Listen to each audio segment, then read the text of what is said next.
भाई क्वेश्चन में वो आपसे बोल रहा है कि difference between radii of third and fourth orbit of lithium 2 plus is r1. The difference between third and fourth orbit of helium plus is r2. Ratio बताना है r1 और r2 का. ये जो डिफरेंस आपने निकाला है ना, इसका ये बताना है आपको. अब मुझे बताओ कि लिथियम 2 प्लस के थर्ड ऑर्बिट की जो रेडियस है, लिथियम 2 प्लस के थर्ड ऑर्बिट की रेडियस का यही था फॉर्मूला रेडियस निकालने का. A not N square by Z. N square की वैल्यू क्या हो जाएगी भाई, दोनों का डिफरेंस बोल रहा है. तो पहले मैं थर्ड ऑर्बिट के लिए निकाल लूं, कितना आएगा, ए नॉट 16/3. अब इसमें कोई वर्ड ऐसा है जो समझ ना आया हो कि कहां से आया, जरा पूछो.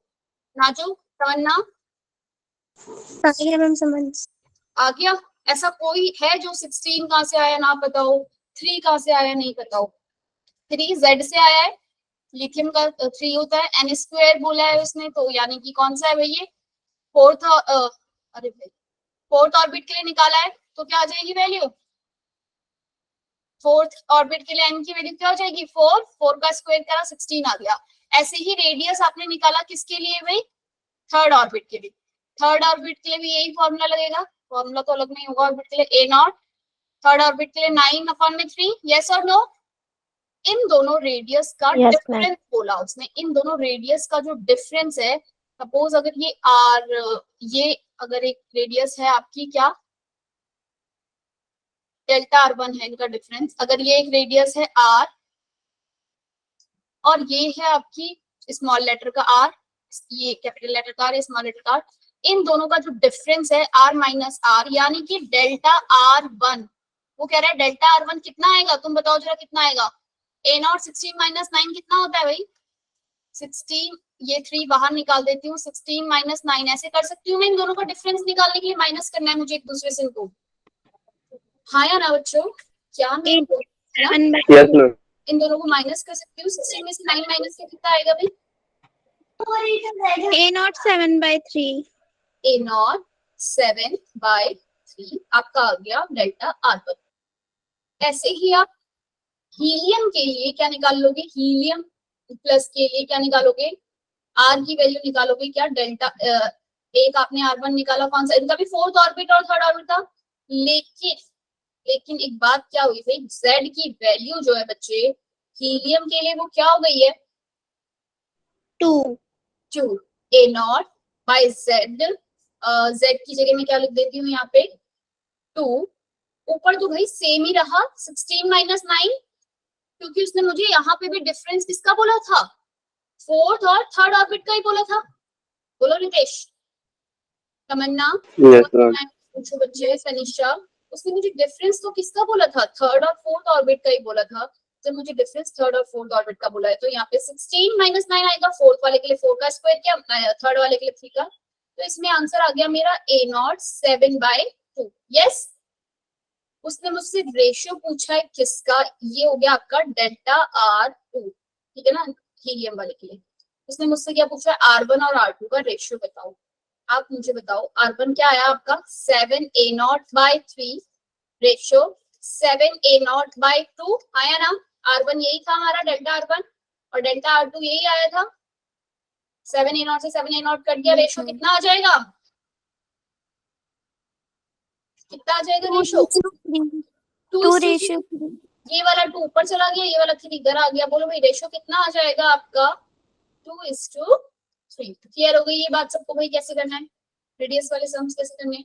जो जो लिखा है किस हिसाब से, उस हिसाब से उसे पढ़ो और चलते जाओ. भाई आप लोगों को ये सीरीज के बारे में पता होगा, इलेक्ट्रोमैग्नेटिक स्पेक्ट्रम में वेयर द बामर सीरीज लाई, किया था ये हमने एक बार. तनिषा, विनय, प्रियंका बताइए बामर सीरीज कहाँ पे लाई थी बच्चे, बोलो भाई. Ma'am visible. बिल्कुल ठीक बात हुई, तनिषा ने बिल्कुल बोला. शिखा क्या कहाँ खो गई तू, शिखा जी क्या बामर सीरीज आपकी अल्ट्रावायलेट में करती है, अल्ट्रावायलेट में कौन सी करती थी, Lyman series. Good Nancy. Lyman series हमारी कहाँ पर होती थी भाई, लाइमन सीरीज आपकी कहीं से भी आ रही हो, अगर वो कहीं ऊपर से कहीं से भी आ रही है, वो N1 पे फॉल कर रही हैं, एन इनफाइनाइट से वन पे या टू से वन पे या थ्री से वन पे, तो हम बोलते थे कौन सा, वो यूवी रीजन में करती थी एमएन सीरीज। और उसके बाद आता था बामर सीरीज। कोई मुझे बामर सीरीज में एन फाइनल जो मतलब कहाँ पर आपकी लाई करती थी, अगर इंफिनिटी से आ रही है कहाँ आएंगी, मैं कहूंगी बामर सीरीज है। कौन बताएगा? तमन्ना, क्या तुम बता सकती हो? मैम M2 मैम 2 पे। हाँ गुड। बद्रू आपका नेम क्या है? बद्रुल हुड्डा, हुड्डा। मैंने इन्हें मैसेज किया था आज, कोई रिप्लाई नहीं कर रही। ये आपकी कहाँ पर होती थी भाई? विजिबल रीजन में। उसके बाद कौन सी आती है लाइमर और बामर के बाद? कौन बताएगा भाई? जिसे याद होगी बताएगा। पास्चन सीरीज जो होती थी वहां पे एन की वैल्यू क्या हो जाती थी भाई? कहाँ लाई करेंगी? इनफाइनाइट से या फिर 4 से 3 से, कहीं से भी कर रही हैं, कहाँ पे लाई कर? 4 5 से कहाँ पे लाई करती थी? 3 पे। पास्चन सीरीज जो होती है वो कौन से रीजन में लाई करती है भाई? इंफ्रारेड। Infrared, very good. ठीक है, ये भी इंफ्रारेड में करते हैं। और इसके बाद वाली कौन सी थी? इसका आंसर तो आपका विजिबल है। इसके बाद वाली भी इंफ्रारेड ही है। चलो जरा इस क्वेश्चन का आंसर बताओ। Number of subshell associated with n equal to 4 and m equal to -2। बच्चे, आपका जो मोल कॉन्सेप्ट वाला चैप्टर है उसके कुछ क्वेश्चंस तो मैं करवा दूंगी जो आपके एनसीईआरटी में है, जो तुम्हारे काम आए। लेकिन तुम्हें भी मैं क्वेश्चंस का ना सेट भेजूंगी, उसे तुरंत सॉल्व कर लेना प्लीज। अरे आज तो तुम्हें टाइम नहीं मिलेगा, पर जब भी मिले उन्हें कर लेना। फर्स्ट चैप्टर का जो हमने पिछली बार रिवीजन किया है, प्लीज प्लीज प्लीज उसे एक बार रिवाइज कर लेना। और प्रीवियस पेपर में जितने भी क्वेश्चन आए थे फर्स्ट चैप्टर से रिलेटेड, उन्हें एक बार खुद सॉल्व करके देखना। तुम्हारा 2 बार टेस्ट हो चुका है, वहां पर उसमें क्वेश्चन है ना, क्वेश्चन पेपर है ना तुम लोगों के पास? No ma'am. Yes ma'am. उसको एक बार सॉल्व कर लेना पिछली बार पेपर में। ठीक है, मैं एक बार फिर से डाल दूंगी क्वेश्चन पेपर, कर लेना। ठीक है, ओके। आगे देखो, the number of subshell associated with n equal to 4 and m equal to -2 quantum number होगा। तो भाई कितने सबशेल होंगे इसमें? कौन बताएगा? ये जो m है ना, ये जो m है ना, ये m l इक्वल टू -2। बताओ बर, ये क्या होगा? n इक्वल टू 4 है भाई, n इक्वल टू अगर 4 होगा, l की वैल्यू क्या होगी इसमें? नंबर ऑफ सबशेल कितने होंगे? नंबर ऑफ सबशेल कितनी आएंगे भाई इसके अंदर? एल की वैल्यू कितनी आएगी आपकी? 3। मैम 3। यानी कि एक -3 होगा, एक -2 होगा, एक -1 होगा, एक 0 होगा। सॉरी सॉरी, 3 के अंदर कौन कौन से आते हैं भाई? एस पी 0, कौन कौन से आएंगे? 0 1 2 3 होंगे नहीं होंगे? Yes ma'am. एस होगा, पी यस होगा, मैम। डी होगा, एफ होगा। मुझे बताओ इसके अंदर कितने, जो नंबर ऑफ सबशेल पूछा है, कितने आए आंसर? D4। कितने सबशेल है भाई? 4 सबशेल है। इसमें ये एम क्या बोल रहा है, जरा इसको देखना पड़ेगा। ये एम जो वैल्यू ये दे रहा है ये क्या है? ठीक है, एक मिनट, इसका आंसर बताओ फटाफट से। ये क्वेश्चन मैंने तुम्हें पहले भी करवाया है, मतलब पिछली क्लास में भी हमने किया था। क्या सॉल्व करो जरा इस क्वेश्चन को। मैंने 2 रिलेशन बताए थे आपको कि जिससे हम एक रिलेशन निकालते हैं। अपने आप सॉल्व करके इसका आंसर कमेंट में बताओ। लास्ट क्लास में हमने किया था कि n lambda is equal to 2 pi r होता है। किया था ना, नहीं किया था? और ये रिलेशन आपका कहाँ से आता है? MBR इक्वल टू NH2 पाई से। और क्या था भाई? डी ब्रोगाइल का रिलेशन जो था HP बाय लैम्डा। इन दोनों रिलेशंस का यूज करके हमने ये निकाला था कि n lambda is equal to 2 pi होता है, 2 पाई r होता है। फोर्थ ऑर्बिट के लिए बच्चे r की वैल्यू क्या है वो निकालो, और फिर लैम्डा की वैल्यू बताओ कितनी आएगी।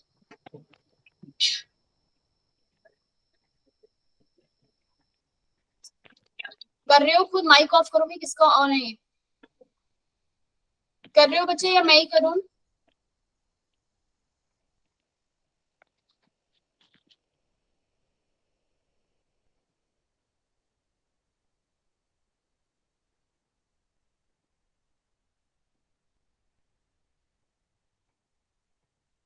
हाँ चलो।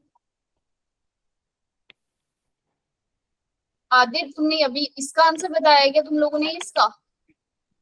Yes ma'am. Yes ma'am. सी सब सही है। सी आ रहा है इसका आंसर?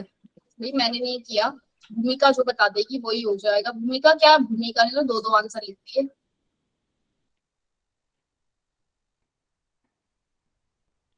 है भाई भूमिका, कौन सा ऑप्शन इसका ठीक होगा भाई? कर रहे हो? मैम 1 मिनट का टाइम दे, 1 मिनट का टाइम दे रही हूँ, फटाफट से इसको सॉल्व करो।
ये मेरा माइक ऑफ था और मैं बोली जा रही हूँ, मुझे लगा तुम सुन लो।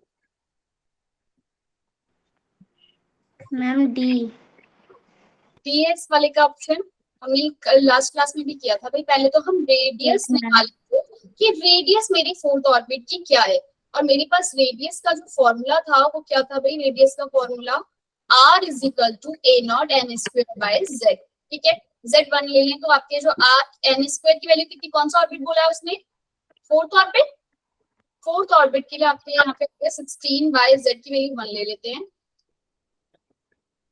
ठीक है, अब उसको मुझसे क्या पूछ रहा है, क्या निकालना है मुझे? लैम्डा निकालना है। 2 बाय आर की वैल्यू कितनी आई भाई? 16 ए नॉट एन लैम्डा, मतलब फोर्थ ऑर्बिट के लिए वो मुझे बोल रहा है तो मैं 4 लगाऊंगी। एन लैम्डा, एन की वैल्यू जो है ये ऑर्बिट है, लैम्डा की वैल्यू कितनी आई भाई? 4 से की कट गया। वेरी गुड भाई जिसने निकाला। 8 बाय ए नॉट। हमने निकाला। तुम लोगों को मतलब समझ में आया? ऐसा कौन भूमिका आपको समझ नहीं आया बच्चे? मैम नो मैम, हमने ही तो निकाला है। अच्छा, बद्रुल आपको समझ में आया? अंजलि समझ में आया क्वेश्चन? दीक्षा, नैन्सी क्लियर है? प्राची, वर्षा एंड विनय। अब जरा ये वाला क्वेश्चन देखो भाई। इस क्वेश्चन में जो ये वैल्यू है ना, ये एम एल आपको बोला हुआ है। एम एल नहीं लिखा लेकिन ये एम एल आपको दिया हुआ है। ये कह रहा है एम एल की वैल्यू -2 हो। ऐसे कितने सबशेल हैं जिनके पास एम जो एल है वो -2 होगा? तो भाई एल इक्वल टू मेरा अगर 3 है बच्चे, एल इक्वल टू 3, यानी कि इसमें मेरा एक एस रहा होगा, एक एस ऑर्बिटल रहा होगा, एक 1 होती है एल की वैल्यू, यानी कि कौन सा पी सबशेल रहा होगा? बोलो भाई, पी सबशेल रहा होगा ना? क्या पी सबशेल में, एक बात ध्यान से सुनो, क्या पी सबशेल के अंदर -2 वैल्यू कहीं पे भी होती है? ये -1 रहती है, ये 0, ये 1। पी सबशेल के अंदर तो -2 आया ही नहीं आपका, है ना? अब नेक्स्ट जरा देखो और कौन सा सबशेल है आपके पास? यहाँ पर डी भी है, एल की वैल्यू 2 भी है, तो फिर यानी कि डी सबशेल भी है। डी के अंदर क्या आपके पास -2 होता है? 1 2 3 4 5 -2 यस मैम होता है। -1 0 1। तो यस, एक तो सबशेल मेरा डी है जिसके पास ml इक्वल टू -2 है, और एफ सबशेल में भी होता होगा। एल की वैल्यू 3 भी जा रही है, एल इक्वल टू 3 भी जा रहा है जिसमें इसकी एफ सबशेल है। और एफ के अंदर कितने ऑर्बिटल होते हैं? 1 2 3 4 5 6। ये बात सबको पता है ना? हमारे एफ सबशेल के अंदर 7 ऑर्बिटल होते हैं। प्राची, नहीं 4 होते हैं। आपके एफ सबशेल के अंदर संतोष कितने ऑर्बिटल होते हैं? नहीं, रोहित बोलो। प्राची, मैम 7 -3 2 + 3। हाँ 7 होते हैं, -3, -2, -1, 0, 1, 2, 3। तो आपके पास 7 और वाइटल होते हैं एफ सबशेल के अंदर, और ml की वैल्यू -2 वाला इसमें भी आ रहा है। तो मुझसे ये पूछना चाह रहा था, ऐसा कौन से कितने सबशेल हैं जिनकी वैल्यू जो है -2 होगी। तो ऐसे 2 ही सबशेल मिले मुझे, डी सबशेल मिला, ml की वैल्यू जिसमें -2 आई। कौन कौन से मिले मुझे? तो एक तो मुझे डी सबशेल मिला और एक एफ वाला मिला, है ना? Yes ma'am. क्वेश्चन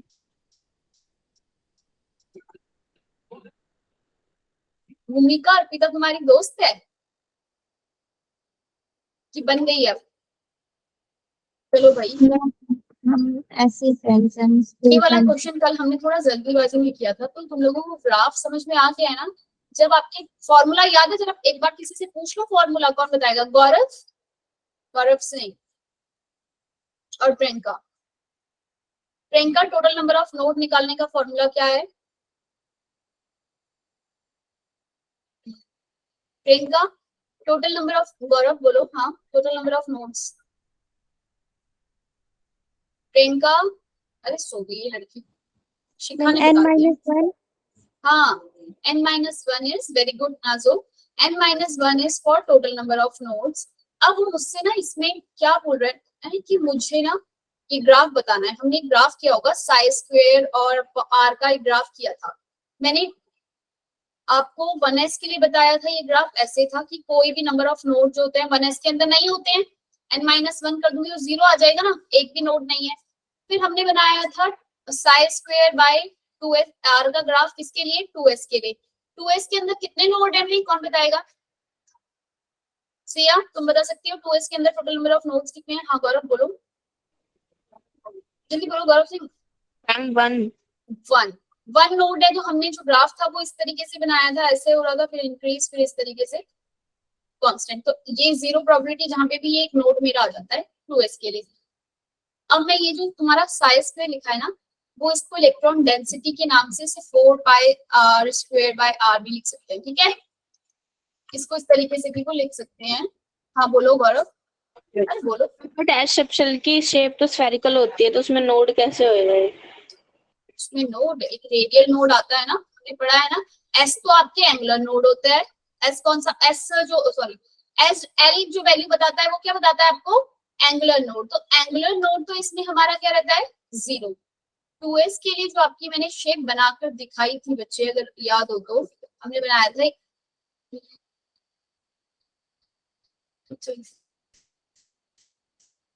एक मैंने ये बनाया, ठीक है, और ये बोला कि बीच में एक ये न्यूक्लियस के पास है आपकी, इसके यहाँ पे बीच में एक न्यूक्लियस ले लो जो एक है, और दूसरी बार जो थोड़ा डेंसिटी क्या हो जाती है, थोड़ी देर बाद कम हो जाएगी, और जो अब आपके इलेक्ट्रॉन्स हैं वो उसके बाद, तो इस तरीके से रेडियल नोड आ जाता है एक। समझ में क्या हुआ है? पहले इलेक्ट्रॉन डेंसिटी थी, फिर कम हुई, फिर एकदम 0 हो गई, और फिर दोबारा हो गई। रेडियली क्या हो गया? नोड आ गया। 1s के अराउंड थी, उसके बाद 0 हो गया, मतलब कि इलेक्ट्रॉन डेंसिटी कम हो गई, फिर एकदम से थोड़ी देर बाद फिर दोबारा मुझे इलेक्ट्रॉन डेंसिटी मिली, और थोड़ी देर बाद फिर डिक्रीज। क्लियर है? 2s का जो ग्राफ है, 2s की रिप्रेजेंटेशन वो ऐसे होती है। ये न्यूक्लियस है, न्यूक्लियस के बीच में थोड़ा सा यहाँ पे और गैप होना चाहिए, एक बीच में न्यूक्लियस, और फिर इसके साइड में 1s। 1s का मतलब 1s हो गया ना ये वाला, एक भी नोड नहीं जिसमें यहाँ पे न्यूक्लियस के अराउंड में डिक्रीज हो रही है जैसे दूर जा रहे हैं। फिर नोड आया, फिर 2s आ गया। क्लियर है? तो इसलिए 2s के पास एक रेडियल नोड आ जाता है, ठीक है? 2s का समझ में आ गया भाई? किसने पूछा था? Yes ma'am. अब मुझसे क्वेश्चन पूछा है कि इस वाले क्वेश्चन में मुझे 3s और वाइटल का पूछा है। 3s भाई, 3s में टोटल नंबर ऑफ नोड्स कितने होंगे? 2 होंगे टोटल नंबर ऑफ नोड। तो आपके पास जो ग्राफ है बच्चे, आप किसी का भी ग्राफ बना सकते हो, तो जो ग्राफ है वो कैसे जाएगा आपका? उसमें कम से कम आपके 2 नोड्स आने चाहिए। तो 2 नोड्स आपके कहाँ पर आ रहे हैं? मैम डी 1 नोड, हाँ डी में आ रहे हैं भाई 2 nodes, 1 node, yes ma'am. 2 nodes. तो आपका जो ग्राफ है यस मैम कुछ इस तरीके से बनेगा। जितनी बार एक्स एक्सिस पर टच होगा उतनी टाइम्स नोड आएंगे। यस, लेकिन ध्यान देना कि इस वाले को नहीं काउंट करना, ये जो लास्ट में है ये टच नहीं हो रहा, यहाँ पे इन्होंने दिखा रखा है बेशक से, पर ये टच नहीं होता, कांस्टेंट हो जाता है। ठीक है, तो नोड इज दिस, जो बात मतलब बीच में जो आ गया। ठीक है, अच्छा 3p में कितने नोड होंगे, कोई मुझे बताएगा? 3p के अंदर अगर मैं 3p में कितने नोड्स होंगे? 3p में number of angular node, angular node कितने होंगे? 1। ठीक है, टोटल नंबर ऑफ नोड कितने होंगे? 2 2। 1 पक्का? 3 अरे भैया n-1 ही है, 2 Yes. होंगे। रेडियल नोड, एंगुलर नोड 1 है, रेडियल नोड कितने होंगे? रेडियल नोड का 1 n-l-1 कितने आ रहा है? 1 3 3 -1 तो आंसर कितना आया? 1। तो रेडियल नोड हो जाएगा 1। ये फॉर्मूला याद रखना नंबर ऑफ नोड को कैलकुलेट करने का। ठीक है, the orbital having 2 radial as well as 2 angular node, कौन सा ऑर्बिटल होगा? जिसने इसका ऑप्शन मुझे करेक्ट दे दिया ना, मतलब TP। मुझे समझ में आ गया। नहीं अपने आप कमेंट में करो, बोलो मत मुझसे, कमेंट करो। Ma'am 5D। 5D। Yes ma'am पक्का। 5D निखिल ने भी बोल दिया, गौरव ने भी बोल दिया 5D, अच्छी ने भी दे दिया, प्राची यही होगा। Yes ma'am. अच्छा मुझे एक बात बताओ, क्या मैंने ये बताया था ना तुम्हें dz² में नंबर ऑफ नोड 2 नहीं होता? बोलो भाई, बताया था ना। रेडियल जो इसका हम क्या निकालते हैं, एंगुलर नोड, वो सारे d ऑर्बिटल जो है उनके लिए क्या रहता है? 2 रहता है, एक्सेप्ट dz²। इसका जो आपका एंगुलर नोड होता है वो 2 नहीं होता। आया ना? ठीक है भाई, है ना वंदना? बताया था ना ये बात। एंगुलर नोड माने कि आपका जो प्लेनर सरफेस है उसके अंदर जो इलेक्ट्रॉन डेंसिटी जो फाइंड आउट करने की है वो 0 हो जाती है, लेकिन जो आपका dz² है उसकी शेप कुछ ऐसे होती है कि z पे तो वो ऐसे हो रहा है, और xy प्लेन जो इसका xy प्लेन है, एक ऑर्बिटल वहां पर जा रहा है, मतलब कि वहां पे भी इलेक्ट्रॉन की डेंसिटी है, ऐसा नहीं है कि वहां इलेक्ट्रॉन डेंसिटी नहीं है, तो हम इसे ऐसे डिनोट करते हैं। बताई थी नहीं बात? xy प्लेन में भी इलेक्ट्रॉन डेंसिटी है और z पे भी है, तो आपका इधर एंगुलर नोड 0 नहीं होता है। बोलो भाई, गौरव कुछ कह रहे हैं? नेक्स्ट चलो, इसमें पूछा है भाई 5D आंसर आ गया सबके लिए? तो Yes, 2 ma'am. रेडियल नोड हमारे जो होते हैं 2 रेडियल नोड बताएगा भाई, और 2 एंगुलर नोड। 2 एंगुलर नोड किसका होगा? जिसमें d ऑर्बिटल की वैल्यू 2 होगी और d की वैल्यू यानी कि 4 या ये हो सकता था। अब मुझे रेडियल नोड देखना है। एंगुलर बोलो भाई, एंगुलर नोड, एंगुलर भाई किसी को समझ नहीं आ रहा है? दीप्ति तो पूछ लो भाई, दीप्ति समझ में आ रहा है? तनिषा? Yes ma'am. ठीक है, नाजू, मुस्कान, लेबा, क्लियर है बच्चे? गौरव कुमार और Gaurav Singh? Ma'am number of angular node और नंबर ऑफ सबशेल सेम होगा। हाँ, जो आपका L की वैल्यू है वही आपका क्या है? एंगुलर नोड की वैल्यू होती है, बट Okay, सिर्फ dz² के लिए ये नहीं होती 2 वैल्यू। अगर बाई चांस पूछ लिया जाए सेक्शन के अंदर है ये, L इक्वल टू जो रहता है वही आपका एंगुलर नोड रहता है। L इक्वल टू 2, तो यहाँ पे L इक्वल टू 2 आपके 2 ऑप्शन के पास था, एक तो ये वाला B इसमें था और इसमें था, तो भाई मेरे पास 2 ऑप्शन में से कुछ टोटल नंबर ऑफ दोनों को प्लस कर दिया 2 और n-1 5 -1 4। तुम आंसर बता दो। 2 रेडियल नोड आपके बताने हैं। रेडियल नोड कैसे निकालने का फॉर्मूला क्या था? रेडियल नोड का n-l-1 था, तो मैंने एक बार 5 रख कर देख लिया अपना, 5 माइनस l किया, कितना था l? 2 -1 किया, तो मेरे पास कितना आया? 2 आ गया। अगले को मैंने किया ही नहीं, अगले को करूंगी तो मेरे पास क्या आएगा? 4 माइनस 2 माइनस करूंगी तो मेरे पास 1 आएगा, राइट? एंगुलर नोड, इसके लिए एंगुलर नोड की वैल्यू कितनी होगी? सॉरी, रेडियल नोड की वैल्यू कितनी होगी इसके लिए? 1 2। अरे 4D के लिए, 4D Yes, के ma'am. लिए रेडियल नोड की वैल्यू कितनी आएगी? 1 आएगी ना, इसी के लिए तो आ रही है रेडियल नोड की वैल्यू 2, यस मैम। है ना? तो इसमें आंसर आपका बी है। चलो भाई, ये वाला क्वेश्चन भी कल छूट गया था, होप सो तुम्हें पता होगा। हम लोगों ने एक्सपेरिमेंट किया है ये वाला, if Thomson model of the atom was correct, then the result of Rutherford-Goldfeld experiment would have been, मतलब कि अगर थॉमसन मॉडल जो कह रहा था अगर वो बात सच होती कि पूरा इलेक्ट्रॉन एक पॉजिटिव वो है एटम और उस पे इलेक्ट्रॉन जो है एम्बेडेड है इस तरीके से, तो रदरफोर्ड का एक्सपेरिमेंट का जो रिजल्ट होता वो मुझे क्या मिलता? किसने बताया आंसर? डी, निखिल ने बता दिया भाई answer. D answer is correct. क्या होता? Alpha particle pass through the goldfield deflected by the small angle with a reduced speed, मतलब कि यहाँ से पास तो हो जाता लेकिन क्या होता, कहीं ना कहीं क्या कर जाता, डिफ्लेक्ट कर रहा होता टकरा कर अपने इलेक्ट्रॉन वजह से, हाँ या ना? यही होता। अगर क्योंकि थॉमसन ने कहा था कि उनमें मतलब स्पेस है, स्पेस भी है। थॉमसन ने बोला था कि ये जो इलेक्ट्रॉन ये जो आपका पूरा पॉजिटिव चार्ज है इसमें इलेक्ट्रॉन जो है एम्बेडेड है, पर एक्चुअल में ऐसा नहीं है। रदरफोर्ड ने एक्सपेरिमेंट करके क्या बताया कि न्यूक्लियस जो है वो बहुत छोटा है और उसके सराउंड में क्या है, इलेक्ट्रॉन रिवॉल्व कर रहे हैं, बीच में क्या है आपका खाली स्पेस है, इसलिए आपके इलेक्ट्रॉन जो है पूरे पूरे क्या होगा इससे पास हो रहे हैं। ठीक है, अगर इस क्वेश्चन का भी आंसर बताओगे, कुछ क्वेश्चन से वही जो कल छूट गए थे आपके, ध्यान से पढ़ो स्टेटमेंट्स को, दोनों स्टेटमेंट मनी हमने पढ़ना। Deepti,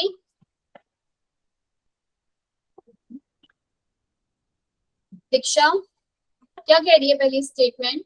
according to Bohr model of an atom qualitatively the magnitude of velocity of electron increase with decrease in positive charge on the nucleus। भाई सबसे पहले तो आपको वेलोसिटी का रिलेशन क्या होता है ये पता होना चाहिए। याद है वेलोसिटी का रिलेशन क्या था भाई? जल्दी बता दो मुझे। 2.18 into 10 की पावर 6 n by z था या z by n था? Ma'am z by n। Increase with the decrease in positive charge on the nucleus. There is no more. पक्का z by n था? Yes ma'am. श्योर हो सबके सब? z by n। ऐसे ही radius का formula याद रखना है, a not n square by z। और एनर्जी के लिए क्या था भाई? जो भी आपका एनर्जी रहती है क्या था? नीचे से, हाँ बिल्कुल, 13.6 electron volt n square z square by n square, यही था ना? अरे क्या हो गया, तुम लड़ रही है अपने घर वालों से? ये z square by n square, ये था आपका एनर्जी के लिए फॉर्मूला। यस, ये तीन थे ना, यही तीन है पूरे चैप्टर में और कुछ नहीं। ठीक है भाई। दीक्षा, अब वो मुझे बोल क्या रहा है कि बोर मॉडल के अकॉर्डिंग वेलोसिटी की जो वैल्यू है वो इंक्रीज कर जाएगी with decrease in positive charge. भाई z का मतलब नंबर ऑफ प्रोटॉन है, नंबर ऑफ प्रोटॉन मतलब ही पॉजिटिव चार्ज होता है, हाँ या ना? Yes ma'am, yes ma'am. z मतलब पॉजिटिव चार्ज की ही बात हो गई, एक तरीके से प्रोटॉन की बात हो गई। वो कह रहा है कि वेलोसिटी इंक्रीज कर जाएगी जब मैं z को डिक्रीज कर दूंगी on the nucleus. There is no strong hold of the electron by the nucleus, क्योंकि z अगर मैंने पॉजिटिव चार्ज मैंने डिक्रीज कर दिया, भाई ऐसा नहीं होता जो ये बात कह रहा है। इसके जो कह रहा है उसकी मीनिंग समझो। ये कह रहा है कि अगर मेरा पॉजिटिव चार्ज मैंने कम कर दिया ना, कम, तो मेरे इलेक्ट्रॉन के पास तो भाई इलेक्ट्रॉन इसको पकड़ ही नहीं पाएंगे, और इलेक्ट्रॉन अगर पकड़ ही नहीं पा रहा है तो ये इलेक्ट्रॉन की वेलोसिटी क्या हो जाएगी? बढ़ जाएगी। ऐसा कुछ हमने पढ़ा अभी तक कहीं पे भी कि इलेक्ट्रॉन की वेलोसिटी इसलिए बढ़ रही है कि पॉजिटिव चार्ज आपने डिक्रीज कर दिया, कम कर दिया, तो इलेक्ट्रॉन भाग जाएंगे, उनकी वेलोसिटी बढ़ेगी। ये बात हमने कहीं नहीं पढ़ी है ना? मैम ऑप्शन होगा ना? हाँ, ऑप्शन भी पढ़ी। Statement 1 is false. Statement 2 is true. According to Bohr model of an atom, qualitative the magnitude of velocity electron increase with decrease in principal number. बताओ भाई, ये भी वाली स्टेटमेंट ठीक बोल रही है? कह रहा है वेलोसिटी बढ़ रही है प्रिंसिपल क्वांटम नंबर को डिक्रीज करने पे। Principal quantum number is n। n क्या डिनोट कर रहा है आपका? n प्रिंसिपल क्वांटम नंबर है ना, है नहीं है? अगर n को डिक्रीज करोगे तो वेलोसिटी बढ़ेगी या नहीं बढ़ेगी? अर्पिता बोलो भाई। बिल्कुल ज्योति जी, मैम बढ़ेगी। बढ़ेगी। n को डिक्रीज कर दोगे प्रिंसिपल क्वांटम नंबर को, तो आपकी जो वेलोसिटी है वो क्या कर जाएगी? Electron increase with decrease in principle quantum number. तो आपका कौन सा स्टेटमेंट थर्ड वाला ठीक है इसका? Statement 1 is false, but statement 2 is excuse me. ये क्वेश्चन पे हमने किया था भी डीजनरेट की, मैंने एक बात बताई थी। डीजनरेट मींस क्या, समझ में आ गया था? अगर मैं बोल रही हूँ n इक्वल टू 4 है, l इक्वल टू 3,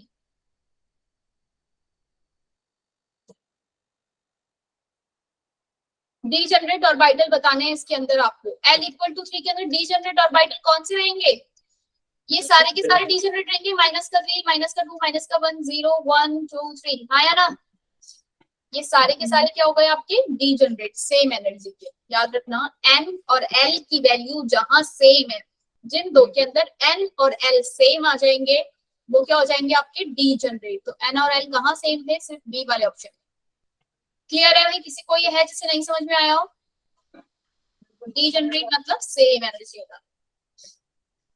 ठीक है, ये क्वेश्चन भी मैंने बता दिया था। इस क्वेश्चन में एक मुझे एक और आपका याद आया है फॉर्मूला।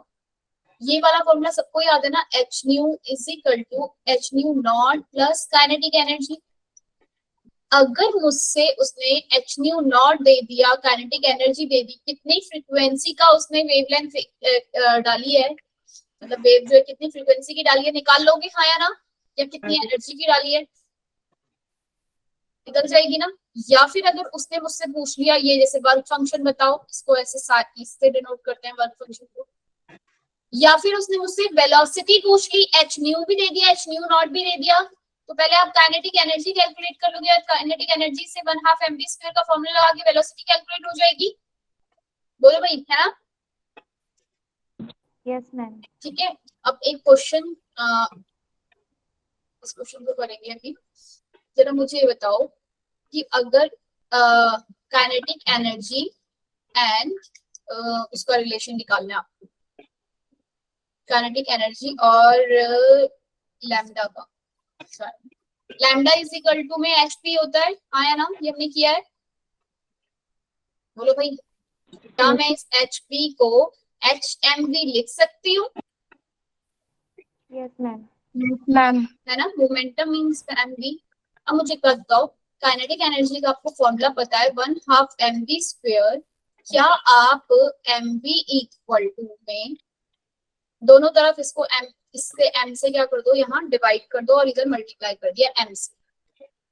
ध्यान से देखना क्या क्या एग्जाम में ये डेरिवेशन आ जाता है, सीबीएसई वाले में भी। कॉम्पिटिटिव इसमें तो नहीं आएगा कॉम्पिटिटिव में, लेकिन रिलेशन जो लास्ट में निकल कर आता है वो पूछ लिया जाता है। काइनेटिक एनर्जी इक्वल टू में 1/2 mv का होल स्क्वायर बाय m कर सकती हूँ। क्या किया, समझ में आया? ऊपर m से मल्टीप्लाई किया, नीचे डिवाइड किया m से। उसके बाद क्या किया मैंने, m को जो ये पूरा होल ले लिया। क्लियर हुआ भाई? ये बात क्या किया मैंने? अंजलि समझ में आया? हाँ ना, जो पूछो बच्चे। मैम आपने m से मल्टीप्लाई डिवाइड किया मैम, क्यों? क्यों किया, क्यों तो भी पता चल जाएगा, पर डिवाइड करा और ये अंदर आ गया, पूरे का mv² हो गया, ये पता चल गया। Yes ma'am. क्योंकि मुझे ना p लिखना था। अब मेरा एक तो मैं p लिख पाती, दूसरे एक ये ऊपर ही रह जाता ना, mv को p तो लिखती, पर एक v ऐसे ही रह जाता खाली, है ना? मुझे यहाँ से वेलोसिटी जो टर्म है उसको हटाना था, इसलिए मैंने किया। वेलोसिटी की जगह मुझे चाहिए था कि मैं काइनेटिक एनर्जी वो लिखूं, मोमेंटम। तो 1/2 p² बाय m लिख सकती हूँ मैं इसको।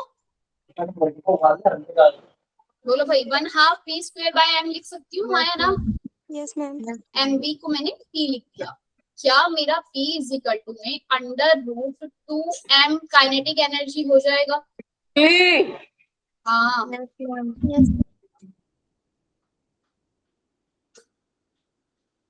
तो नहीं, ये बच्चे बहुत हंसाते हैं, है ना? p इक्वल टू में 2 मास काइनेटिक एनर्जी हो जाएगा आपका, है भाई दीक्षा? यस ये समझ में आ गया रिलेशन? ये इंपॉर्टेंट है कि एग्जाम में इसका क्वेश्चन आ जाता है कि पोटेंशियल काइनेटिक एनर्जी और ये लैम्डा की वैल्यू निकालो और काइनेटिक एनर्जी की वैल्यू। अगर आपको रिलेशन ही नहीं पता होगा लैम्डा और काइनेटिक एनर्जी के बीच में, तो आप कैसे बताओगे? आपको फिर वहां पे सॉल्व देखना पड़ेगा क्या है। काइनेटिक एनर्जी गिवन होगी और वेवलेंथ पूछ ली जाएगी। भाई ये फॉर्मूला था आपके पास, lambda is equal to h by p। अब मेरे पास p की जगह मैं ये लिख सकती हूँ 2m काइनेटिक एनर्जी का अंडर रूट। तो मैं लैम्डा निकाल सकती हूँ अगर मुझे काइनेटिक एनर्जी गिवन है तो, इलेक्ट्रॉन Yes, के ma'am. मास भी गिवन होगा उसका। लैम्डा अगर मुझे निकालने के लिए बोल दिया जाए किसी इलेक्ट्रॉन का बोला है तो आप मास बताइए आपको, वरना काइनेटिक एनर्जी जो आपको गिवन है उससे आप उसकी वेवलेंथ निकाल सकते हो। ये रिलेशन याद रखो, ठीक है बच्चे? एच जो है वो प्लैंक कांस्टेंट है ना? बिल्कुल बात सही बात है, ये बार बार मैं नहीं बताती हूँ, तुम लोगों को बुक्स से पता होगा। प्लैंक कांस्टेंट की वैल्यू रटी नहीं रटी अभी तक? यूनिट क्या होता है? 6.26 into 10 की पावर minus 34. 6.26 मैम 6.626 6.626 इंटू 10 की पावर माइनस 34 यूनिट क्या है भाई? Ma'am picometre. हाँ no ma'am, no ma'am, ma'am joule वो सेकेंड, सेकंड है। जूल सेकेंड यूनिट है इसकी, याद रखना, ठीक है? नो मैम मैंने दूसरे की बता दिया आपको। ठीक है, ठीक है भाई, इतनी बात क्लियर हो गई आपको ये कैसे निकालना है? ना याद आए कभी एच की यूनिट आपको, तो यूनिट निकालना अभी तक फिजिक्स में सीखा या नहीं सीखा? कैसे निकालते हैं किसी भी चीज की unit?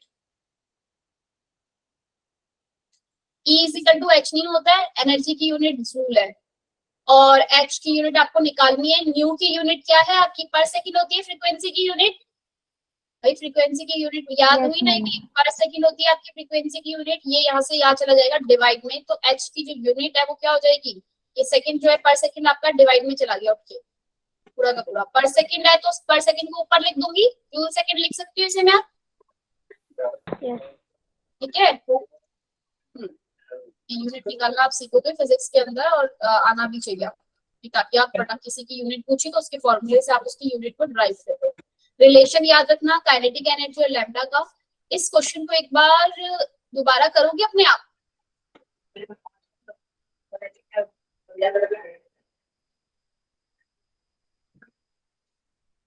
If the radius of third Bohr orbit of a hydrogen atom is r3 and radius of fourth Bohr orbit is r4, then इसके बाद फर्स्ट चैप्टर करते हैं जल्दी से, जरा इसको बताओ मुझे। फर्स्ट चैप्टर से करेंगे उसके बाद क्वेश्चन। तो भी सेकंड चैप्टर अच्छे से समझ में आ रहा है ना?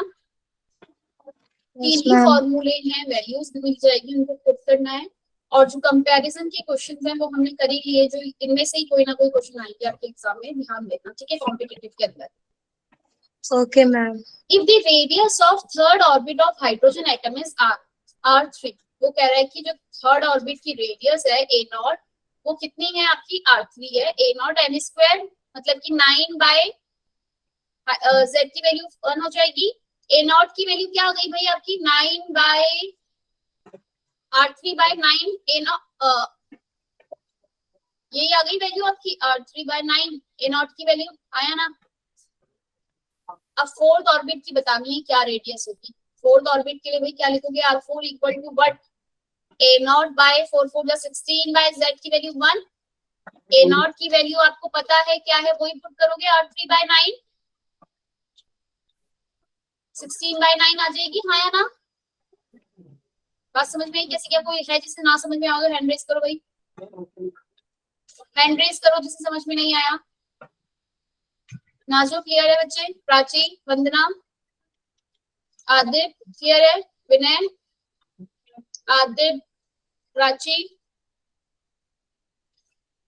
भाई हैंड रेज कर लो, नहीं समझ में आया तो। अभी तो वैसे किया था ये क्वेश्चन इस तरीके का, वो क्या होगा? इलेक्ट्रॉनिक कॉन्फ़िगरेशन याद है? भूल गए? इसको नहीं समझ में आया, बड़ी देर बाद हैंड रेज किया।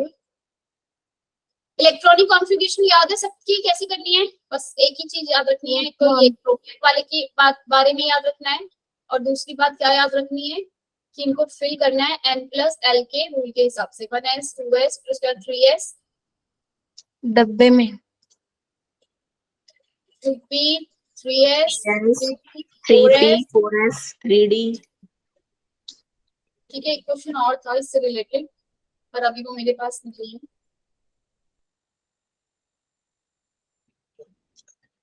एक क्वेश्चन था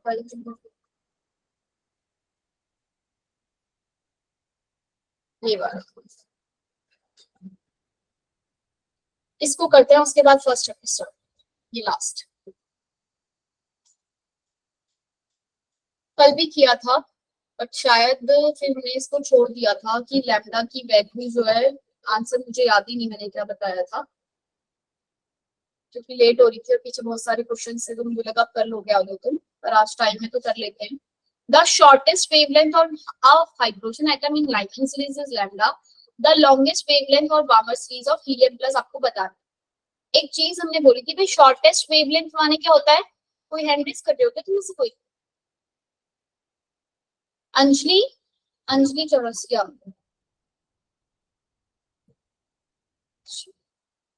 जरा ध्यान से देखो। शॉर्टेस्ट वेवलेंथ मतलब कि बच्चे क्या कि इलेक्ट्रॉन आपका कहां से कहां जंप कर रहा होगा? एन इनफाइनाइट से लाइमन सीरीज की बात हो रही है तो N1 पे की थी ना हमने बात, जब दूर से आ रहा है तो शॉर्टेस्ट, क्योंकि उसकी फ्रीक्वेंट एनर्जी ज्यादा लगी रही होगी। यही था कि उल्टा बोल रही हूँ? जल्दी बताओ भाई। Yes ma'am. यही था, हमारी एनर्जी जो थी वो ज्यादा थी कब? जब इलेक्ट्रॉन आपका दूर से आ रहा था फर्स्ट में, है ना? तो एनर्जी जो थी वो ज्यादा थी। मैंने कहा एनर्जी अगर ज्यादा तो वेवलेंथ जो की वो शॉर्टेस्ट हो, ठीक है? तो इन एन इनफाइनाइट से N1 पर आ रहा है और हमने लैम्डा के लिए एक नया फॉर्मूला सीखा है, N11 an infinite minus N1 का स्क्वायर, इन दोनों का स्क्वायर। और में एन इसको जो N1 जो इसके अलग अलग लिखे थे ना, अच्छा छोड़ो इस वाले क्वेश्चन, इस वाले से मैंने कल भी बोला था कि हम नहीं कर रहे, क्योंकि यहाँ अगर N1 मल्टीप्लाई N2 आप करोगे, N इनफाइनाइट करोगे तो आप पूरे को क्या कर दोगे? जीरो कर दोगे। पूरी टर्म जीरो नहीं हो सकती। आपका फॉर्मूला क्या था? 1/λ, 1/λ। कोई बताएगा क्या था भाई? Z हाइड्रोजन एटम है, Z square, Z square 1/N1 infinite to -1 N1, यही था।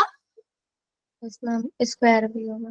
क्लियर है? ये वाली बात सबको याद है? ये फॉर्मूला याद रखना है, भूलना नहीं है। इससे रिलेटेड बहुत सारे क्वेश्चन है आपके बुक के अंदर भी, लैम्डा निकालने के लिए पूछा जाए तो इससे लगा देना आप, या फिर वही N1 N1 बना करना। लेकिन अभी के लिए भाई एक बात बताओ, अगर मैं इस पूरे को अलग अलग लिखूं तो ये वाली टर्म तो पूरी जीरो हो जाएगी ना, इनफाइनाइट मतलब जीरो। तो बचा क्या? RZ Z स्क्वायर 1/N1 का स्क्वायर और N1 का स्क्वायर। हाँ या ना? यही बचेगा ना? Yes ma'am. एक मिनट, हाँ 1 यहाँ पर आएगा और इनफाइनाइट यहाँ पर आएगा, क्योंकि जो इलेक्ट्रॉन है वो कहाँ से आ रहा है आपका? इनफाइनाइट से 1 पर आ रहा है, ठीक है? फाइनल पोजीशन जो है वो 1 है ना, लाइमन सीरीज में गिर रहा है ना इलेक्ट्रॉन, तो पॉजिटिव का ही है। 1/λ की वैल्यू समझ में आया भैया क्या किया है मैंने? अच्छा एक क्वेश्चन था, डायरेक्ट क्वेश्चन पूछा गया था, मैं जैसे सही से लिखती हूँ। 1/λ Z का Z square 1/N1 minus N infinite का स्क्वायर। ये याद रखना कि फाइनल से जो फाइनल पोजीशन है उसको इसका कहीं ना कहीं यूज आएगा, तो ये चीज याद रखना कि ये N2 जो होता है ना वो आपका, वो पहले लिखते हैं। उसमें ग्राफ बनाया हुआ था और बोला था बताओ स्लोप क्या होगा। ग्राफ बना हुआ था 1/λ और ये 1/N के बीच में, जो भी आपको यहाँ पे इनफाइनाइट लिया था, तो भाई ग्राफ जो था जो आपका इंटरसेप्ट होगी वो ये वाली वैल्यू होगी। ग्राफ पता है आप लोगों को? चलो छोड़ो, तो खाली खाली दिख रहे हैं मुझे, तो क्वेश्चन आएगा कभी तक देखेंगे। समझ में आया? वैसे तुम लोगों को ग्राफ पता है, y = mx plus y = mx plus c होता है। c जो पॉइंट है वो आपका जो भी इंटरसेप्ट होता है वो होता है। m जो है आपका स्लोप होता है। पढ़ लिया ये सब आप लोगों ने मैथ्स में? नहीं पढ़ा है? नहीं पढ़ा? दीप्ति तो कहीं नहीं पढ़ा, नहीं पढ़ी ये सब बातें अभी तक आप लोग? ठीक है, जिस दिन पढ़ लो उस दिन मुझे पक्का याद से बता देना कि मैम हमने ये पढ़ लिया मैथ्स के अंदर। क्या ग्राफ के अंदर y एक्सिस होता है, x एक्सिस होता है, उसमें स्लोप जो है अलग अलग ग्राफ के लिए क्या होते हैं, हाइपरबोला के लिए क्या होता है, पैराबोला के लिए क्या होता है, ठीक है? अभी जरा 1/λ की वैल्यू निकालते हैं। 1/λ बच्चे वो कह रहा है कि आपका ये वाली टर्म तो हो गई जीरो, तो मैंने इसको हटा दिया। हाइड्रोजन एटम था RZ1, n की वैल्यू कितनी थी? कहाँ गया n? n की वैल्यू क्या थी भाई? कोई बताएगा मुझे N1 की वैल्यू क्या है लाइमन सीरीज के लिए? तनिषा? 1 वेरी गुड, 1 है। तो यानी कि आपका बना लैम्डा का जो 1/λ की वैल्यू आ गई ये। नेक्स्ट वो मुझसे बोल रहा है हीलियम के लिए 1/λ बताओ क्या होगा। 1 by lambda for helium equal to what? RZ. Z का स्क्वायर हीलियम के लिए 2 का स्क्वायर कर दूं? बोलो भाई, हीलियम माने 2 का स्क्वायर। अरे भाई बोलो, हीलियम मतलब 2 Yes, ma'am. एंड 1। कहां पर सीरीज गिर रही है आपकी? बामर सीरीज में। बामर सीरीज में गिरी है तो ये 2 स्क्वायर होगा। और ये n इनफाइनाइट लिखूं या n3 का स्क्वायर लिखूं? क्वेश्चन में देखो मुझसे क्या पूछ रहे हैं, लॉन्गेस्ट वेवलेंथ। लॉन्गेस्ट वेवलेंथ कब होगी? जब n, ये यहाँ पर तो इनफाइनाइट कितना, वेरी गुड, 3 का स्क्वायर। क्यों भाई 3 का स्क्वायर क्यों? क्योंकि अब उसने मुझसे लॉन्गेस्ट वेवलेंथ पूछी है, शॉर्टेस्ट नहीं पूछी। बात समझ में आई? ये वाली बात क्लियर है भाई? तनिषा, शिखा, यस मैम। वंदना, क्लियर है बच्चे? अंजलि, उसने ma'am. मुझसे बोला है कि लॉन्गेस्ट वेवलेंथ का। जब मेरी शॉर्टेस्ट वेवलेंथ थी तब मैं इनफाइनाइट से अपना इलेक्ट्रॉन ला रही थी 1 पे, लेकिन अब मुझे बामर पे लाना है और लॉन्गेस्ट वेवलेंथ बोला है, यानी कि एनर्जी जो है वो क्या होगी? कम। कम कब होगी? जब थर्ड से सीधा थर्ड ऑर्बिट से ऊपर गिर रहा होगा। क्लियर है ये बात सबको? चलो अब जरा आगे लिखो, इस सॉल्व करते हैं इसको। क्या आ रहा है? 1 बाय लैम्डा हीलियम के लिए इक्वल टू क्या? Z4, 2 का स्क्वायर करो, 3 का ये करोगे कितना आएगा? 3 का स्क्वायर 9, 9 माइनस 4 5, 2 2 जा 4 और 3 3 जा 9, 4 मल्टीप्लाई बाय 9, 4 से 4 कैंसिल हो गया, 5 बाय 9। तो आंसर कितना आया? 1 बाय लैम्डा हीलियम का आंसर आया बच्चे RZ 5 बाय 9। लेकिन उसने ना मुझसे रिलेशन किसका पूछा है? उसने मुझे बोला है कि लाइनमैन वाले की जो वेवलेंथ थी ना उसका आंसर लैम्डा है। लाइनमैन वाले की जो वेवलेंथ थी वो क्या थी भाई?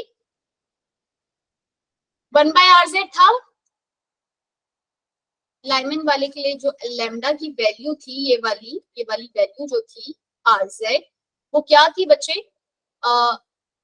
लैम्डा की जो वैल्यू थी, मतलब जो लाइनमैन सीरीज की वेवलेंथ की वैल्यू है वो लैम्डा ही है। तो लैम्डा मतलब कि क्या बोल रहा है वो? Lambda is equal to 1 by RZ। कर दूं मैं ये इधर ले गई, RZ नीचे ले आई, यही बचा था और तो कुछ बचा ही नहीं इसमें। बात समझ में आई? अरे हाँ या ना बोल दो। क्या मैं हीलियम का वेवलेंथ निकालने के लिए से 9 बाय 5, 9 ऊपर 5 नीचे, हीलियम ऊपर RZ नीचे कर सकती हूँ? में क्या किया मैंने? लैम्डा को अकेला छोड़ना है ना मुझे, और लैम्डा डिवाइड में लिखा है, 1 डिवाइडेड लैम्डा लिखा है, ठीक है? 1 डिवाइडेड लैम्डा लिखा है, लेकिन मुझे लैम्डा को अकेला छोड़ना है। लैम्डा को अकेला क्या कैसे छोड़ूंगी? उल्टा कर देती हूँ इस पूरे को उठा के। क्या मेरा RZ की जगह 1 बाय लैम्डा लिखना था ना मुझे? लैम्डा हीलियम का कितना? 9 बाय 5। इस RZ की जगह मैं 1 बाय लैम्डा लिख लूंगी ना ऊपर। मैंने भी लाइनमैन से निकाला था, RZ इज इक्वल टू में क्या आ रहा था? 1 बाय लैम्डा। बोलो भाई, RZ is equal to Yes, ma'am. Lambda आ रहा था ना। इस लैम्डा को उठा के मैं ऊपर ले जाऊं, ये डिवाइड के नीचे भी डिवाइड है, तो lambda helium is equal to 9 by 5 by lambda of hydrogen. Clear हो गया? दोनों के बीच का रिलेशन आ गया। Option C is correct. हाँ या ना? समझ में आया कैसे किया है? थोड़ा अभी समझाने में लंबा लगा है, लेकिन आप अपने हाथों से खुद करना क्वेश्चन को, ठीक है? अंजलि, अर्पिता, एक बार खुद क्वेश्चन को लगा के देखना। Yes, ma'am. अब इसके अलावा जो आपकी बुक के अंदर जितने भी इससे रिलेटेड क्वेश्चन है, बहुत सारे हैं बैक एक्सरसाइज में। जिसके पास एनसीईआरटी अभी तक नहीं है वो प्लीज अपना ये 67 क्वेश्चन है इसमें कम से कम। मेरे ख्याल से तुम अब नहीं भी हो तो ये वाले क्वेश्चन कर सकते हो जो कि आपके क्वांटम मैकेनिक्स से रिलेटेड है। एन की वैल्यू गिवन है, एल की वैल्यू गिवन है, तो क्या होगा, है ना? एक क्वेश्चन था भाई, मेरे ख्याल से तो अब समझ में आ गया होगा, शायद इसमें भी मैंने दिया था और कल करवाया है, कि आपकी आयनाइजेशन एंथैल्पी के बारे में बात करी थी।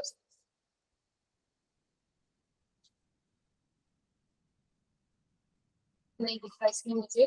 किसी ने मुझसे पूछा भी था, किसने पूछा था क्वेश्चन? आयनाइजेशन एंथैल्पी मतलब कि क्या अगर आपको निकालनी है बच्चे? आयनाइजेशन एंथैल्पी मतलब होता है कि आपने इलेक्ट्रॉन को क्या किया।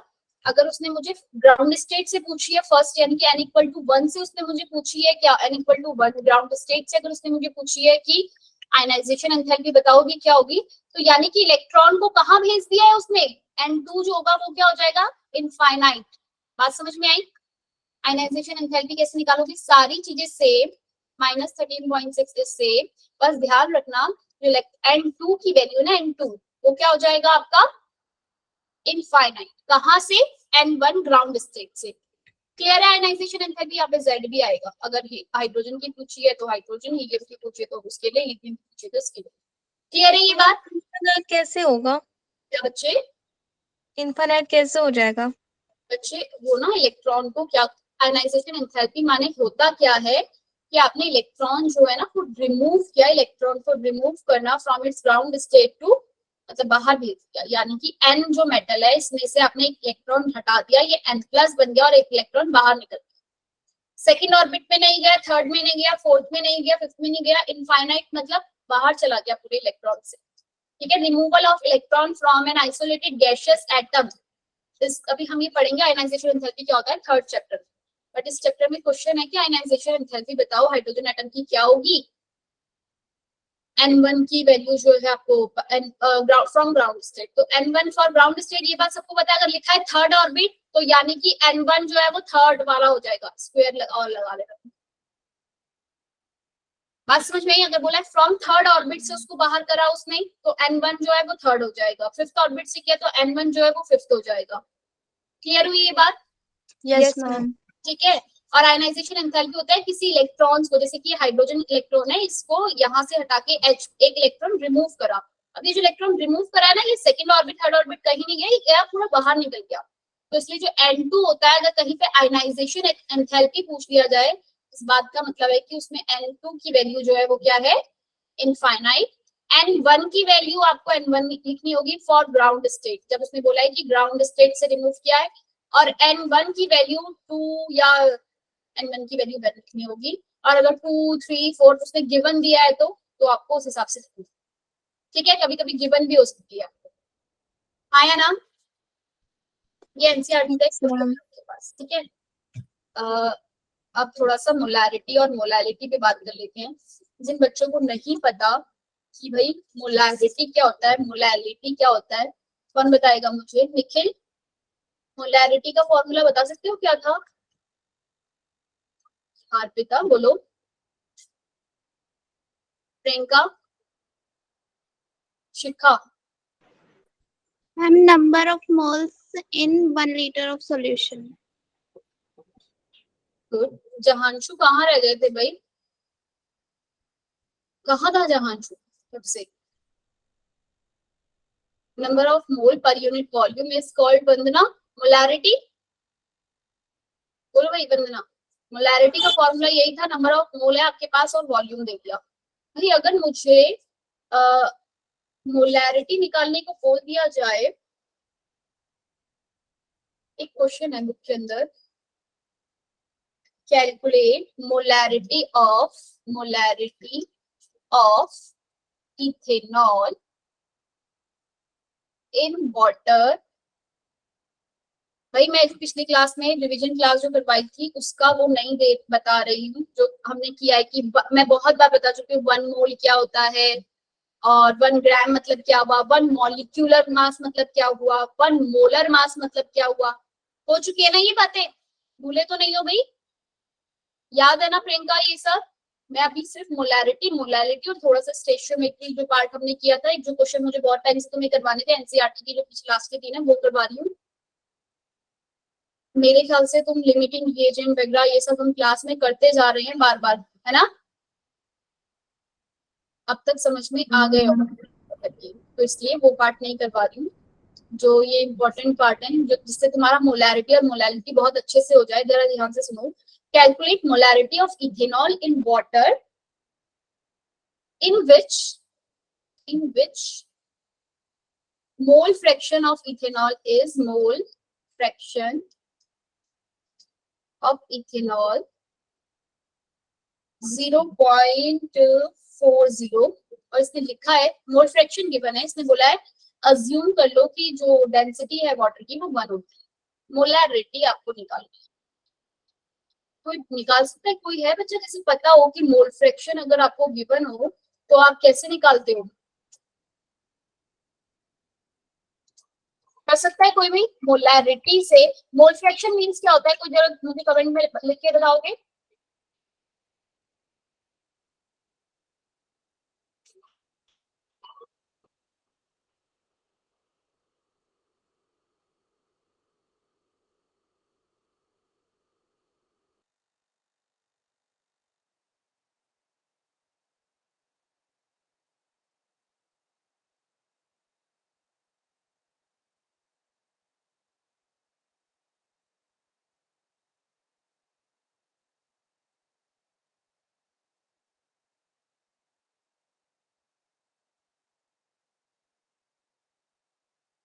नंबर ऑफ मोल जो यही होगा मोल फ्रैक्शन ऑफ।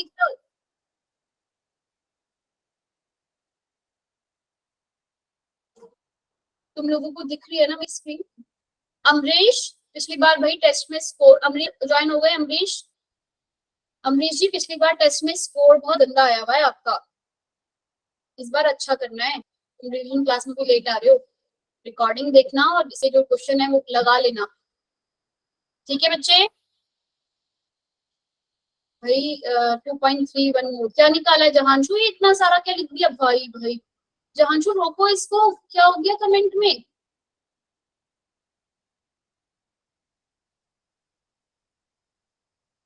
ऐसे कैसे हुआ जहांशु, क्या तुम बता सकते हो?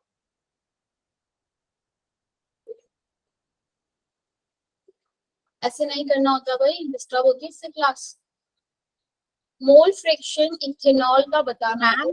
हाँ मैम जो रिकॉर्डिंग लेक्चर वाली मैम जो लिंक है ना मैम, उस पर 12th के लेक्चर है। दृष्टि, मैंने एक मैसेज भी डाला था उस पे, 11th क्लास का एक वो होगा ऊपर से, एक 12th लिखा होगा और एक बगल में उसमें 11th वाला शीट होगा। अगर ऊपर से आ रहा है तो ऊपर से, नीचे आ रहा है तो नीचे से। अभी देखो उसमें एक जगह 12th है और दूसरी जगह 11th क्लास लिखी है, 2 शीट है उसके अंदर। Okay ma'am. ठीक है, चलो अभी क्वेश्चन सॉल्व करते हैं। आपके पास क्या है? Number of ethanol, mole fraction होता है number of ethanol plus water का। भाई इथेनॉल की मोल फ्रैक्शन की वैल्यू आपको गिवन है 0.40। Number of mole of ethanol आपको नहीं पता, पूरे क्वेश्चन में कुछ नहीं पता, जबकि आपको मोलैरिटी निकालने के लिए number of mole of ethanol चाहिए, आया ना? Number of mole of ethanol नहीं पता। क्या आपको number of mole of water पता है? अगर कोई ध्यान से देखेगा तो ये वो बता सकता है कि नंबर ऑफ मोल ऑफ आपके वाटर जो है वो कितने होंगे। मोलैरिटी निकालनी है, मोलैरिटी में आपके वाटर का जो मास है बच्चे को क्या होता है? वाटर का जो मास है वो कितना रहा होगा? वॉल्यूम तो आपको पता है 1 लीटर रहा होगा, यानी कि 1000 ml, और उसने मुझे बोला डेंसिटी आप वाटर की 1 ग्राम पर ml मान लो, लिख के दिया है क्वेश्चन में। तो डेंसिटी अगर 1 हो गई तो वाटर का मास मेरे पास है 1000 ग्राम, आया ना? बोलो भाई, वाटर का, ये एनसीईआरटी का क्वेश्चन है आपकी, वाटर का मास 1000 ग्राम है। वाटर का मॉलिक्यूलर मोलर मास जो होता है वो होता है 1000 डिवाइडेड बाय 18 में नंबर ऑफ मोल निकाल सकती हूँ 55.55। यहाँ पे मैंने number of moles of water निकाल दिए 55.55। आप इसे सॉल्व करोगे तो आपके पास number of mole of ethanol आ जाएगा। सॉल्व कर सकते हो ना इसे? हाँ या ना बता दो बस एक बार मुझे, थम्स अप करके जल्दी से बताओ जरा, तुम मुझे इसके वो लिख सकते हो ना? नंबर ऑफ मोल आप इथेनॉल के निकाल सकते हो? यही बता रहा था ये जहांशु इतनी देर से 2.31 जो इसने निकाला है, यही आंसर आएगा आपका। नंबर ऑफ मोल इथेनॉल के कैलकुलेट करोगे आप तो आपके आ जाएंगे 2.31। किसी को डाउट भी कैसे आया वो खुद कैलकुलेट करके देखना। नंबर ऑफ मोल इथेनॉल के आगे बच्चे क्या निकालना था क्वेश्चन में आपको? मोलैरिटी। निकल जाएगी मोलैरिटी। मोलैरिटी मतलब कि क्या? नंबर ऑफ मोल इथेनॉल और अपॉन में वॉल्यूम ऑफ वाटर, और वॉल्यूम ऑफ वाटर हम कितना ले रहे थे? 1 litre. Number of mole 2.31, 1 litre का सॉल्यूशन है, तो मोलैरिटी आपकी क्या हो जाएगी भाई? 2.31 हो जाएगी, हाँ या ना? क्लियर हुआ भाई कैसे करना है क्वेश्चन? तमन्ना समझ में आया बच्चे? ठीक है, अंजलि आपको समझ में आया? नैन्सी एक और क्वेश्चन आता है आपके पास, क्या मुझे एग्जैक्टली क्वेश्चन की वैल्यूज इधर उधर हो सकती हैं, पर क्वेश्चन कुछ इस तरीके से होता है कि 98% वेट बाय वेट परसेंट आपने H2SO4 लिया है, ठीक है, और किसी को याद है डेंसिटी आपको गिवन है 1.2 ग्राम पर मिलीलीटर, और वो मुझसे क्या पूछ रहा है, मोलैरिटी मुझसे वो पूछ रहा है कि मोलैरिटी बताओ क्या हो। जरा ध्यान से देखो, 98% वेट बाय वेट का मतलब क्या है बच्चे, कि 98 ग्राम H2SO4 है आपके पास इन 100 ग्राम ऑफ वाटर। क्लियर है ये बात? 98 weight by weight percent H2SO4 का मतलब है कि 98 ग्राम H2SO4 आपका प्रेजेंट है 100 ग्राम वाटर में, ठीक है कृष्टि? आपके पास अगर 100 ग्राम H2O प्रेजेंट है, H2O में 98 नंबर ऑफ मोल निकाल सकते हैं H2SO4 का, नंबर ऑफ मोल H2SO4 का क्या होता है, गिवन मास 98 ग्राम और मोलर मास जो होता है H2SO4 का वो भी 98 होता है, डिवाइड किया तो 1 मोल आ गया आंसर। तो नंबर ऑफ मोल तो आपके निकल गए। अब क्या रह गया टास्क निकालना, और क्या चाहिए होता है मोलैरिटी निकालने के लिए, एक चीज और चाहिए होती है शिखा, वॉल्यूम चाहिए, Yes, ma'am. Volume of solution चाहिए। मेरे पास मास ऑफ सॉल्यूशन है, मास ऑफ सॉल्यूशन मेरे पास पड़ा है ना भाई, कितना, 100 ग्राम, बोलो भाई मास ऑफ सॉल्यूशन पड़ा है 100 ग्राम। डेंसिटी भी मेरे पास है 1.2, क्या मैं density equal to mass upon volume का फॉर्मूला लगा के volume is equal to mass upon density कर सकती हूँ 100 बाय 1.2? बोलो बच्चे मैंने कैसे निकाला, पता चला? मास मेरे पास था सॉल्यूशन का 100 ग्राम, बिल्कुल आपने मास लिखा अपॉन में डेंसिटी। ये बात समझ में आई कृष्टि? अंजलि क्लियर है भाई? वर्षा, विनय, ठीक है। जरा अब मुझे बताओ, क्या मैं इसको ये लिख सकती हूँ, मुझे मोलैरिटी निकालना है, नंबर ऑफ मोल कितने थे 1, वॉल्यूम ऑफ सॉल्यूशन कितना आया 100, 1.2, तो आप मल्टीप्लाई बाय 1000, क्योंकि ये आपका वॉल्यूम जो निकला है वो ml में निकला है, ये कट गया आपके पास। मोलैरिटी कितनी आ गई, 12 मोलर आ गया सॉल्यूशन। Yes ma'am. क्लियर है?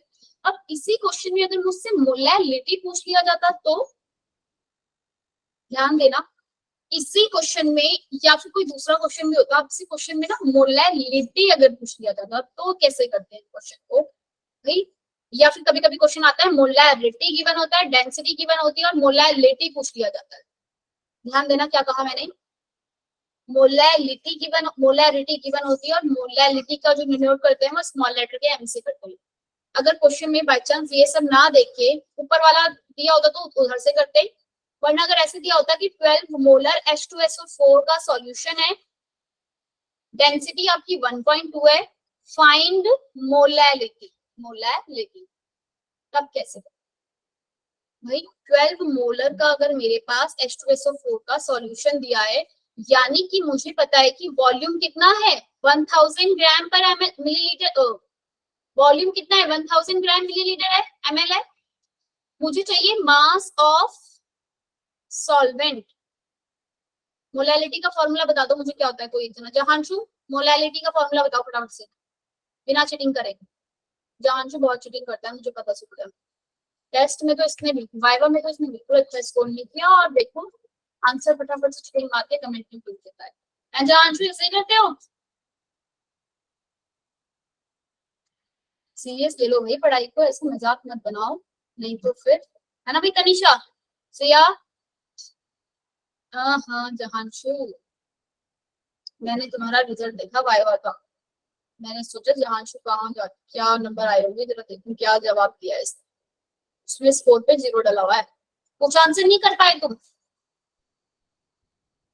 मोलैलिटी का फॉर्मूला होता है नंबर ऑफ मोल अपॉन में mass of solvent multiply by 1000। ये अगर ग्राम में है तो फिर इसको केजी में बनाने के लिए करें, यही होता है फॉर्मूला मोलैलिटी का। भाई मेरे पास वॉल्यूम ऑफ सॉल्यूशन है पर मास ऑफ सॉल्वेंट नहीं है।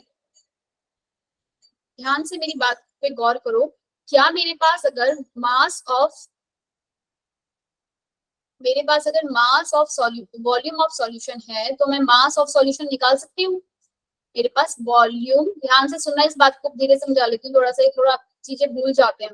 वॉल्यूम ऑफ सॉल्यूशन मेरे पास है 1000 ml।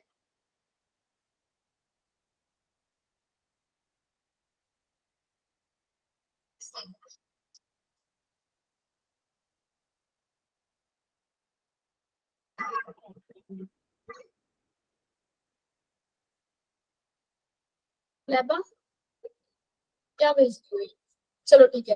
1000 ml ऑफ सॉल्यूशन अगर आपके पास है बच्चे, तो क्या आप मास ऑफ सॉल्यूशन निकाल सकते हो? डेंसिटी आपके पास है तो अगेन फॉर्मूला है density is equal to mass upon volume. Mass निकालना है, density multiply by volume. Density 1.23 multiply किया 1000 से, तो 1200 आपका मास आ जाएगा, 1200 ग्राम। यहाँ तक किसी को डाउट तो पूछ लो। हाँ प्रियंका पूछो बच्चे। मास ऑफ सॉल्यूशन आपका निकल गया। मास ऑफ सॉल्यूशन इज क्या? अरे बोलो भाई, प्रियंका कुछ पूछ लियो।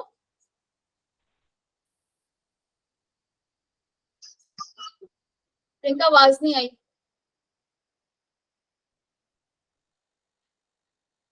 अर्पिता मेरी आवाज नहीं आ रही क्या? सृष्टि मैम आ रही है आवाज। मैम तुम लोग सो गए हो क्या?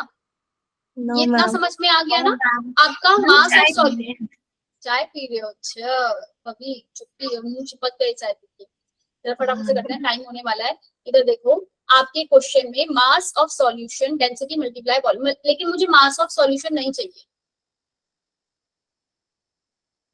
स्क्रीन जूम है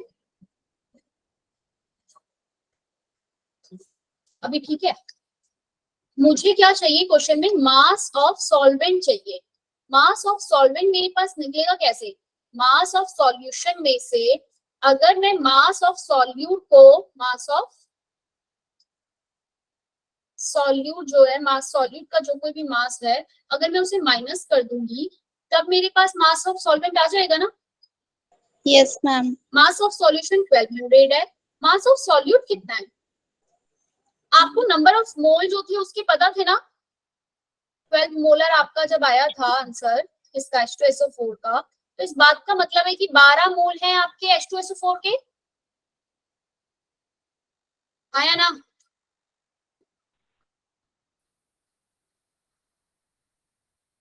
यस मैम।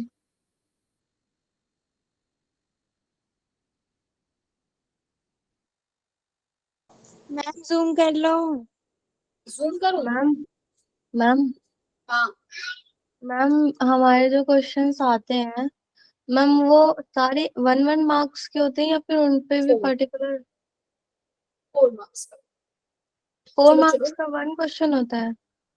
हाँ ओके मैम। चलो चलो अब इस क्वेश्चन को सॉल्व करो। मास ऑफ सॉल्यूट अगर आपको निकालना है बच्चे, क्वेश्चन में आपको 12 मोलर H2SO4 दिया था। क्या 12 मोलर माने 12 मोल? भाई 12 मोल अगर आपको पता है, आपके पास एक फॉर्मूला होता है, mole equal to given mass upon में मोलर मास। आया ना? Yes ma'am. क्या अगर आप मोलर मास को मल्टीप्लाई कर दोगे मोल से, मोल कितने हैं 12 मल्टीप्लाई बाय 98 कर दोगे, कितना आंसर आ रहा है गिवन मास का? जल्दी बताओ। 1176.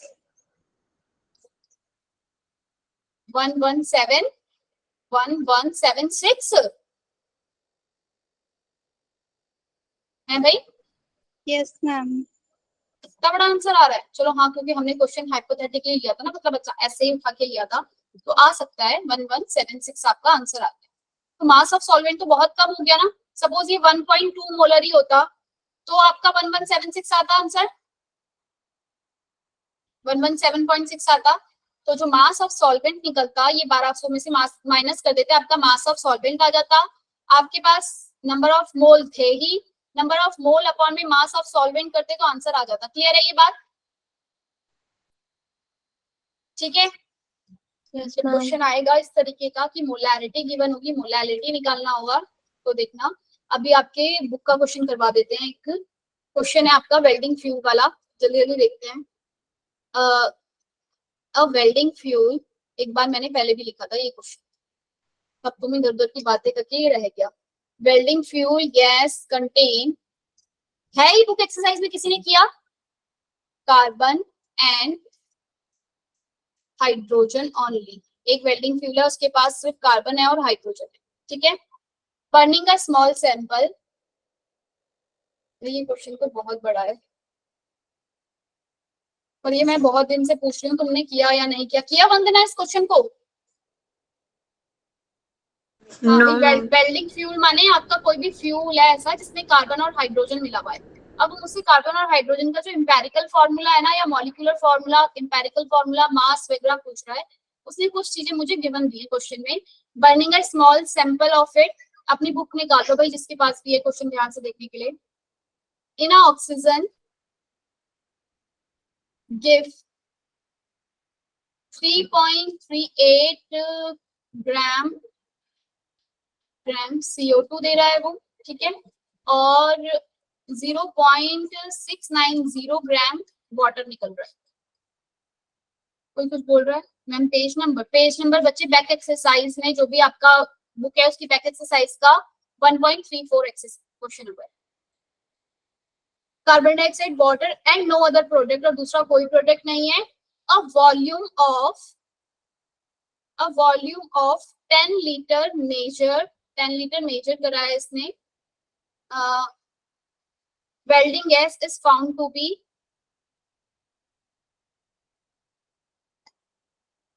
मतलब जो उसके 10 लीटर का वेट है वेल्डिंग गैस, फाउंड कितना? 11.6 ग्राम। कैलकुलेट इंपेरिक, मतलब कि उसने वॉल्यूम दे दिया है कि 10 लीटर का इतना है आपका, 11.6 ग्राम जो है वो वॉल्यूम है।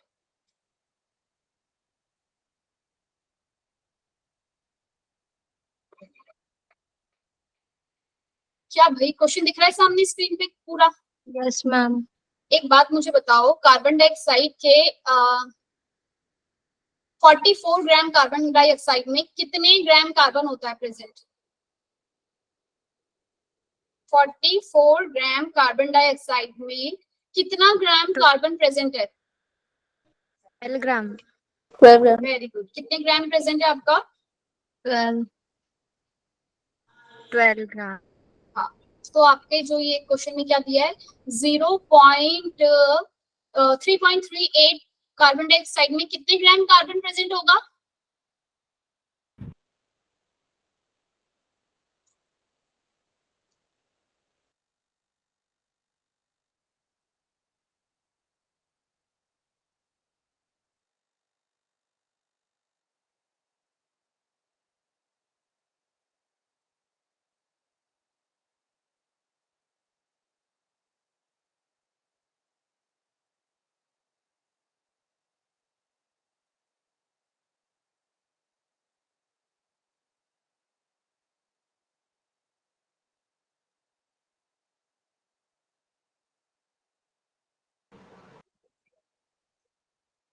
हाँ बोलो अंजलि।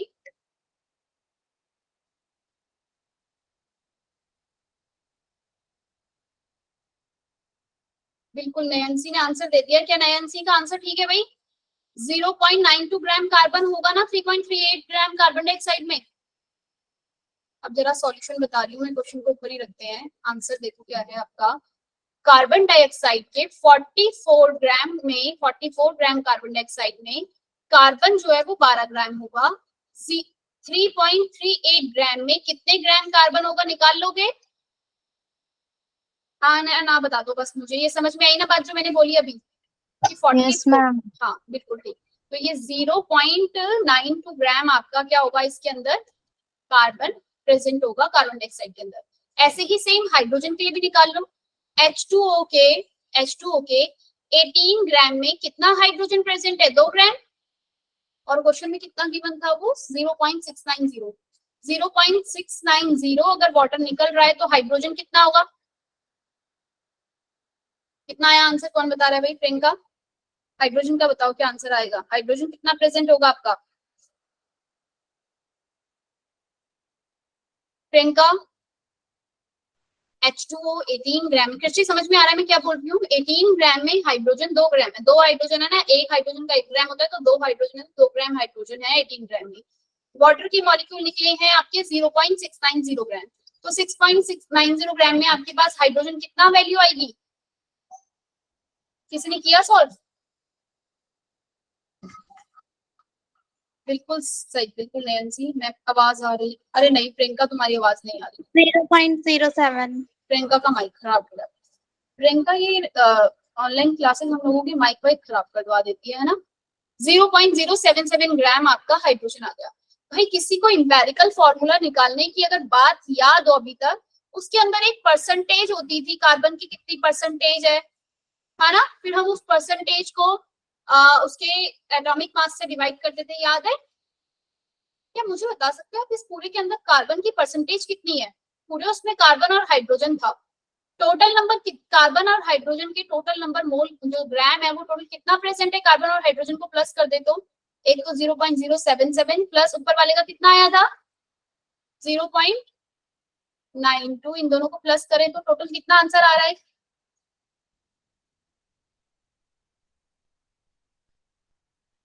Zero point 997. चलो 0.997 अप्रॉक्स 1 मान लो 0.997 को, तो क्या मैं ये कह सकती हूँ भाई इन दोनों इनके ये ग्राम में आ गए आपके पास, इनके नंबर ऑफ मोल बताओ कितने हैं? कार्बन का जो नंबर ऑफ मोल्स है वो कितने हैं? कैसे निकलेंगे कार्बन के नंबर ऑफ मोल? हम डिवाइड करते थे ना, जो भी परसेंटेज रहती थी उसको हम डिवाइड करते थे उसके एटॉमिक मास से। 0.92 को डिवाइड करोगे 12 से, हाँ या ना? हाइड्रोजन का है 0.077 ग्राम, इसको डिवाइड करोगे 1 से। इंपेरिकल फॉर्मूला याद है, भूल गए? हाँ प्रियंका बोलो। प्रियंका तुम्हारी आवाज नहीं आ रही, मैं क्या करूं?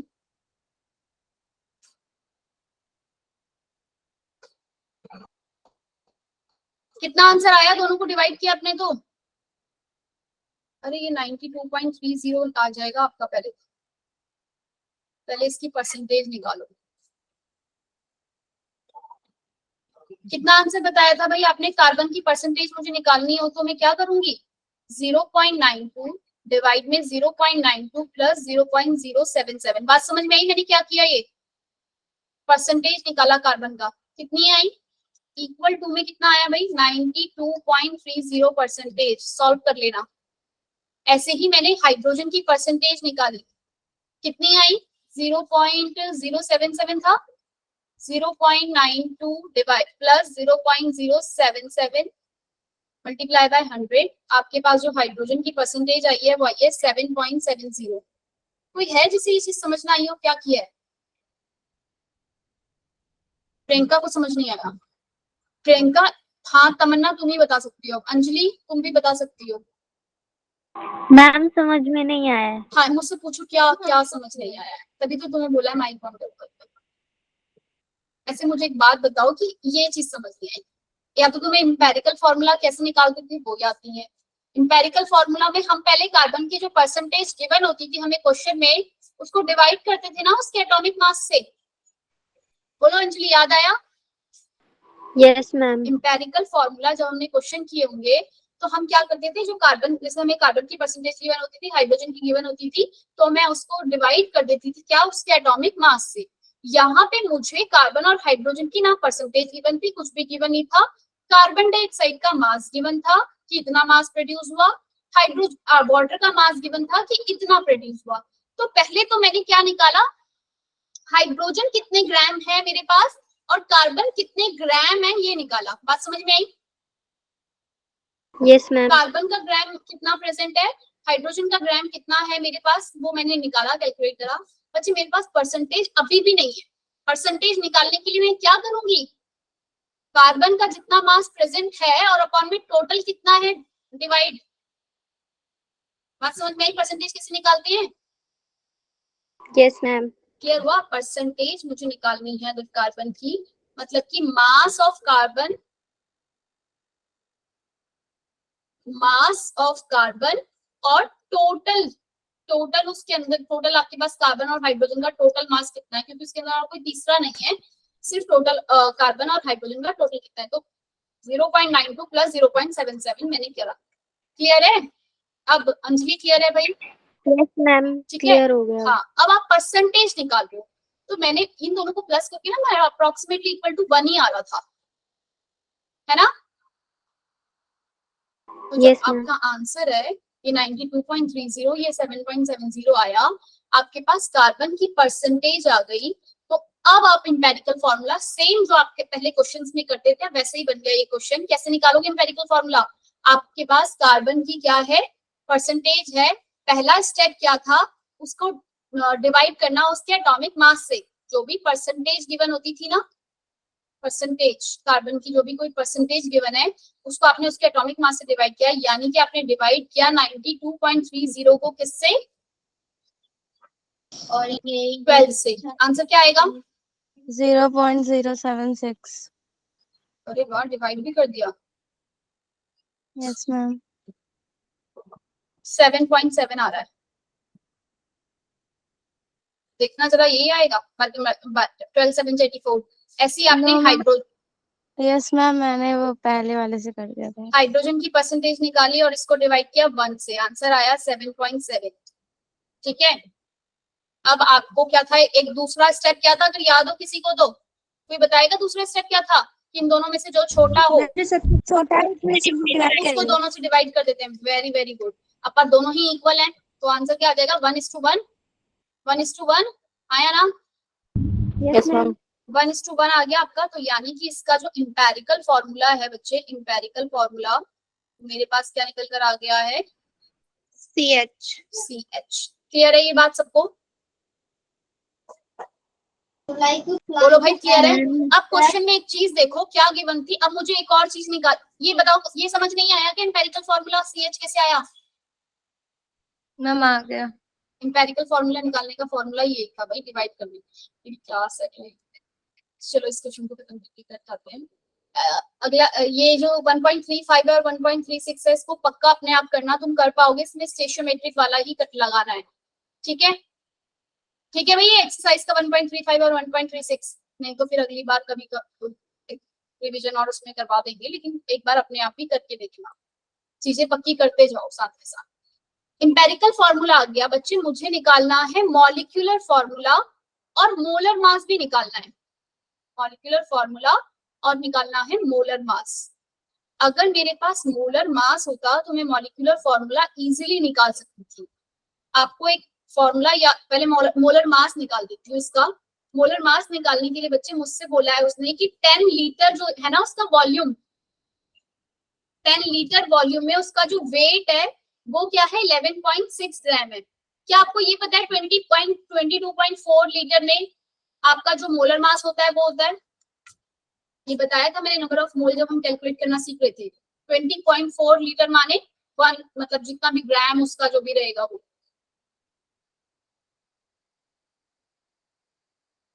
करवाया था ना ये बात, पता है प्रियंका? Yes, ma'am. 4 लीटर माने कि उसका जो भी मोलर मास जो भी रहेगा वो। अब भाई 10 लीटर में 11.6 है तो 22.4 लीटर में उसका मोलर मास क्या रहा होगा, निकाल लूंगी।